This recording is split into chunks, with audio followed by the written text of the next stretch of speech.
All right, welcome back to Bounce Back Stories. Ben Sheppard here, and this is episode 2. I'm joined by the lovely Anna Wooley. We're here to talk about returning to running after illness. Anna, first, you're in Liverpool. The weather's not great right now, but are you okay? I'm very good, thank you. Stuck inside because of the rain, but very good, thank you. Wicked. Okay, I think the best thing and the best place to start this is if you could talk us through your diagnosis.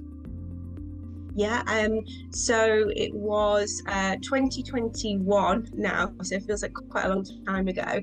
I first noticed I had some lumps on the side of my neck. Didn't think anything of it at the time until I was persuaded to go to the doctor by my mum, and eventually went through lots of tests, lots of doctors, and I was diagnosed approximately a month later with Hodgkin's lymphoma, which is a type of blood cancer, which was a bit of a shock, as you can imagine. You don't really expect to be given a cancer diagnosis when you're what I would call relatively young, so that was a bit of a shocker. And when the diagnosis happened, obviously your world would have got flipped upside down. Try and talk us through, and I know it's hard to put it in words, the moments after that diagnosis. Yeah, I mean, up until that point, somewhat ironically, I think I would probably say I was the healthiest I've ever been in my life. So when the consultant kind of turned around and said, actually, it was more my GP who first sat me down seriously and said, look, I can't confirm this, but it's very much looking like it's going to be cancer. That was possibly the worst moment, I think, out of all of it, because obviously it was a shock that the word cancer was being mentioned, but I think it was also not putting things together of kind of symptoms that I'd had for quite a while, but not joining the dots, and then eventually getting in front of someone who said, all of these things that you've had, actually, it adds up to this. But I, like I said, I was the healthiest I'd ever been, exercising all the time, eating really well. So when someone turns around and says, you have a life-threatening illness, I was kind of sat there thinking, well, how has this happened to me? I do everything right. I eat right. I exercise well. I would hope not do anything too dangerous day to day. So that was a bit of a shocker. Definitely, it was I think probably one of the worst days of my life. I think that initial GP appointment when my GP told me what she thought it was.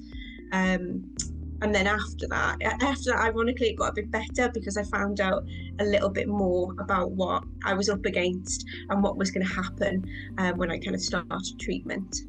And you mentioned treatment. What did that look like then, from that initial diagnosis to then the treatment? What was that process like? It was a very long process, but it felt like it happened quite quickly.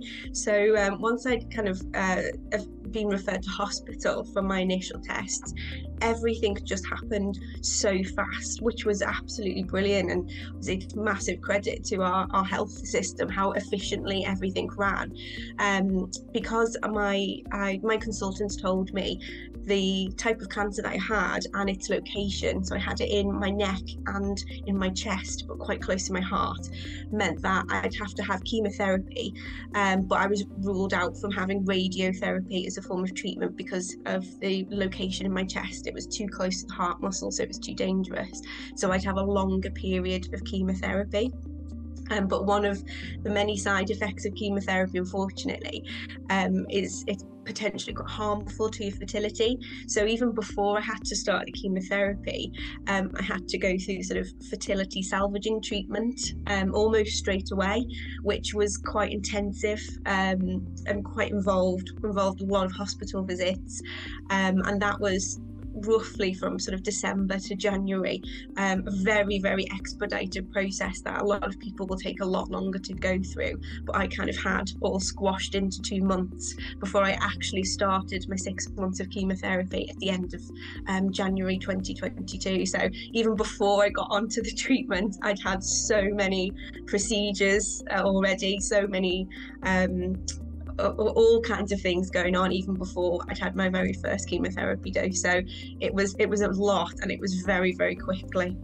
And like you said, like at the start of this conversation, it was a shock, obviously, to get that diagnosis, but feeling how you did in yourself as well, in terms of being the fittest, being the healthiest you felt that you'd ever been, and now going into intensive treatment, that's quite a difference. So did it feel, what was it like having your life changed in that way, and going from somebody that was out running, keeping fit, eating healthy, to then this being sort of the main priority just to get through the illness? Yeah, it was really weird, because I think, so by the point I'd been diagnosed, I'd happily say I'd developed a bit of an addiction to running. So when it got to January, after I kind of gone through all the fertility stuff and I was about to start treatment, I was trying to force myself out every day to go for what I kind of kept seeing as like my last runs before I would start treatment, because my consultants made it really, really clear there is absolutely no way you're going to be doing any of this once you start treatment. So I was trying to get it all, as much of it sort of in as I possibly could. And obviously when I started treatment, it was very clear very quickly that I was going to be in no shape to do absolutely anything. I couldn't even go up a flight of stairs without getting completely out of breath. And so to go from running half marathons sort of every other week to not being able to go up a flight of stairs without getting really, really worryingly out of breath was a huge shock for me at first. Because it was just so completely alien to me that this was kind of my life now, and there was that sort of feeling of a lack of control over that. You know, I knew what was happening was ultimately good for me, but it just felt to the shift from feeling like you're at the top of the world to being so low was a huge shock.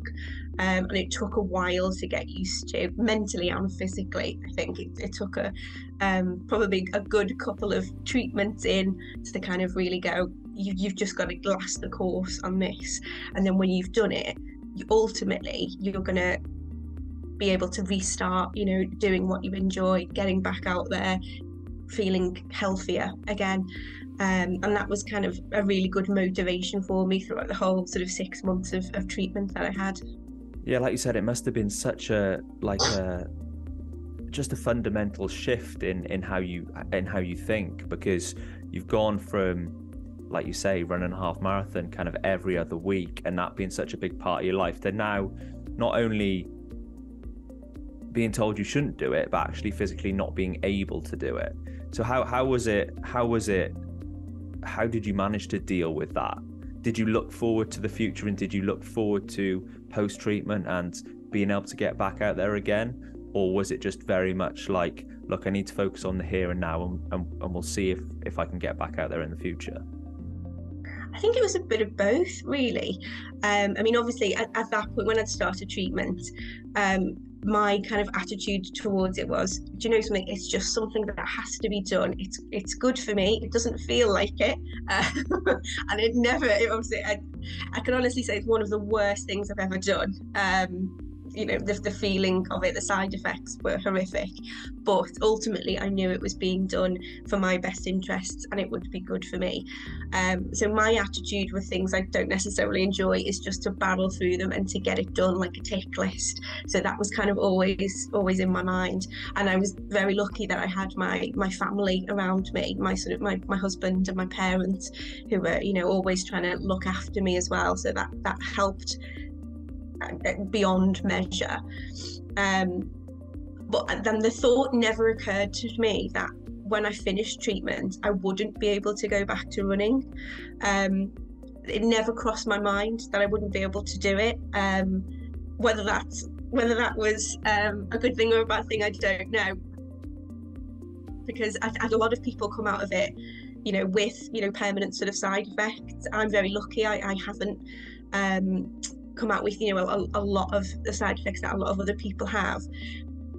But yeah, it never occurred to me that I wouldn't go back to doing what I wanted to do to get back to running. It was just something that I kind of put a pause on, and then I'd come back to. So this was just a blip, and I'd resume it at the earliest possible opportunity at the end. So it was a bit of a motivator. It was something to really look forward to at the end of the period. And one of the nice things as well, in our home, when you come in through the front door, all of our sort of, my husband runs as well, so all of our sort of race medals we've got up on a wall in our hallway as you enter through the front door. So every time I come back from chemotherapy treatment feeling really rotten and really ropey, the first thing you would kind of see as I would come in through the front door is all of our medals on the wall, which was really, really lovely. So before I go to bed, feeling awful, I kind of clock them and go, right, this is temporary, you know, we'll go back to doing that later on. So it was a good motivation for getting through it. Yeah, and I guess in that moment, obviously I'm not speaking on any experience, but in that moment it must feel like anything that you can hold on to is so important to get through kind of the day by day of treatment as well. When you first laced back up your trainers then, and when you first thought, right, it's time to get out again and kind of start the process of getting fitter and getting back to a point where you were before treatment, how did that feel, and was it a nerve-wracking experience? Yeah, definitely. I think I actually remember the very first day I put my trainers back on, because I put them on and I sent a picture to my husband, it sounds ridiculous, of my feet with my trainers on, to kind of say to him, this is my very first day of exercising properly, like I'm going for a run. And I remember going out and thinking, right, we'll just start off doing, you know, a short, simple run and see how you get on. And needless to say, it was very, very short. It was beyond short. I don't think I could run for very long at all. And I think I ended up walking most of a very short route and coming back. And part of me was slightly disappointed with kind of how I'd done, but the other part of me thought, well, you've done it. You've done the first one. It's just one in a long sort of stage of getting back to where you were, and it was a really nice feeling to do it. And I remember my husband kind of saying, you don't want to do too much too fast. And my parents said that, and my consultant said that. They were absolutely spot on, because unfortunately I don't like doing things very slowly, so I injured myself quite a lot in the first few months. I finished my treatment in the end of June, and I think I felt good enough that first day. I think it was sort of end of August, beginning of September, when I put my trainers back on for the first time. And in hindsight, it was probably a bit too soon, because I injured my foot and then I injured my leg a couple of weeks later. So I had to slow it down a lot from there, because I was getting shouted at by absolutely everyone I know. And I eventually realised that they were telling me the truth, and I did need to slow it down. So I took it a lot slower by going on lots of sort of longer walks, really kind of extending my distance and my stamina, and then sort of almost going into a bit of interval training after that. So, you know, in the middle of the walks, just going for sort of short paced runs, and then obviously going back to the walking again. So little bit by little bit, building it up and not going too quickly. Eventually. It feels like that you kind of approach everything with a lot of positivity, which is, I mean, it's lovely to hear after, you know, obviously what you've been through. Those first few months would have been hugely difficult. The injuries would have been there as well, like you said. Was there a moment where everything started to click again and it started to feel good, and you started to feel like, right, I'm on the right track here. I'm on the way back to a point that I was before? Yeah, I think actually it's been in the past few weeks. I actually did my very first race again, my first run through race last week. Obviously I'm in Liverpool, and we live very close to Aintree Racecourse, so we did Run Aintree. Ironically, I wasn't going to sign up to it because I thought, no, I'll give it a little bit longer, keeping it slow. But my husband, who also loves running, he decided to sign up, and I thought, do you know what? I'll sign up with you. I'll do it, even if I just walk around the course. I'll do it. And then ironically, he got really unwell last week, so he couldn't run, and so it was just me doing it by myself. But I went and I did it, and I was really, really proud of myself because I didn't really care about the time, my time that I came in at, as long as my aim was to kind of just run around the whole course without stopping. That was my aim, because I think that's been the biggest thing for me, is kind of pushing the stamina up. Rather than how fast I was going. Yeah. And I got round the whole course, crossed the finish line, got my medals and all the bits and bobs that they give you, and my husband met me and we went to sit down for a bit, and we just kind of looked at each other, and I burst into tears. It's making me upset now.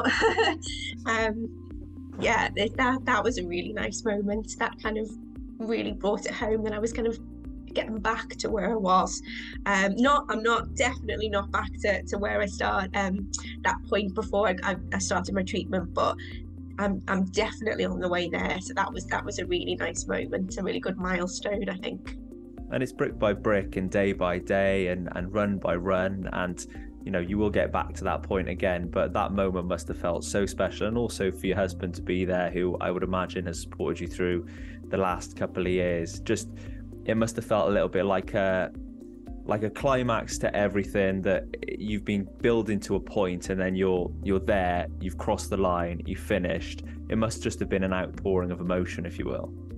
Yeah, it was really lovely, and I think one of the things that kind of caught me a little bit about how much it meant to me as well, I think, was when I was obviously running. Obviously there's loads of other people there running as well, and a lot of people were running on behalf of charities, and it struck me how many people were running for cancer charities particularly. So they all had vests or shirts on with different cancer charities, and every time I was running around, I couldn't look at people with them on, because every time I saw it, it would make me tear up. So I was trying to avoid looking at people going around, and then when I crossed the finish line and I kind of saw all these people who were raising money, that kind of brought it home as well.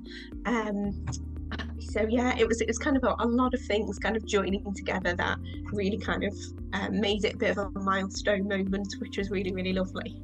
Anna, I honestly feel like I could talk to you for hours, but I know we've got a finite amount of time. So I wanted to get from you, really, from somebody obviously that's been through it.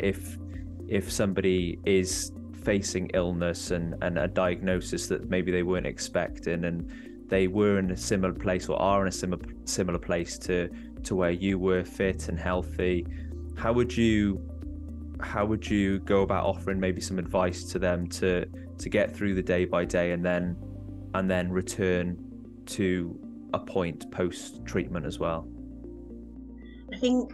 I mean, obviously situations are different for everyone, but I think the best piece of advice that I was given through the whole point was actually from one of my chemotherapy nurses right at the start of my treatment. It was my first day of treatment. I had to sign all my paperwork, that kind of stuff, to acknowledge what was happening. And she said, in these kind of situations, the biggest thing you'll feel is a loss of control, because all that control that you have is taken away from you. All the things you enjoy, a lot of them you have to stop doing, and what is being done to you is largely outside your control. So the best piece of advice she gave me was, what you can control, do it. You make your decisions where you can, and that will motivate you through getting through all of this. So when I was having treatment, if I had a good day, I would decide to go out and go for a walk, because I knew my health and my fitness were going to take a massive hit. So I would take control and do what I could on my good days to kind of make myself feel healthier and feel better, and kind of making those decisions where I possibly could, I think was really important for me mentally and physically to keep going, because I knew it was going to be a long process. But having that sort of mental control over things really helped me get through it.